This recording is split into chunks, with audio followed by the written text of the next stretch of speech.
တို့ညခါတိတ်ဆိတ်တဲ့မြို့ထဲမှာ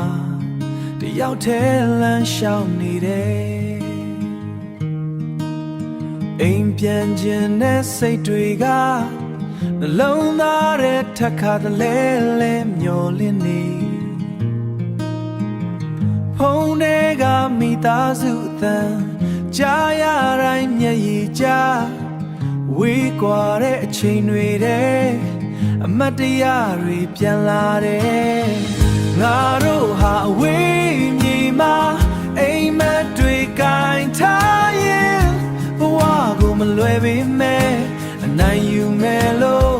ယုံကြည်နေတနေ့ပြန်ဆုံးမယ်အိမ်ပြန်မဲ့အချိန်တွေအိမ်ပြန်မဲ့အချိန်တွေမပြတ်မကွယ်ကြိုးစားနေငါတို့ရဲ့အနာဂတ်တွေပင်ပန်းတဲ့နေ့တွေများလာလို့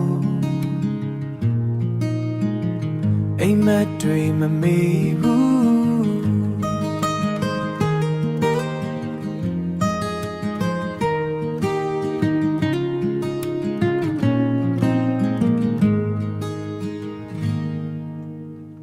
ငါလမ်းကိုငါရွေးထားလို့မနောက်တဘူးအမလျှော့ဘူးဒီနေ့အောင်မြင်ရင်အိမ်ကိုပြန်သွားမယ်မိဘတွေပြုံးနေတဲ့မျက်နှာပြန်မြင်ခြင်းနဲ့အယံပါပဲ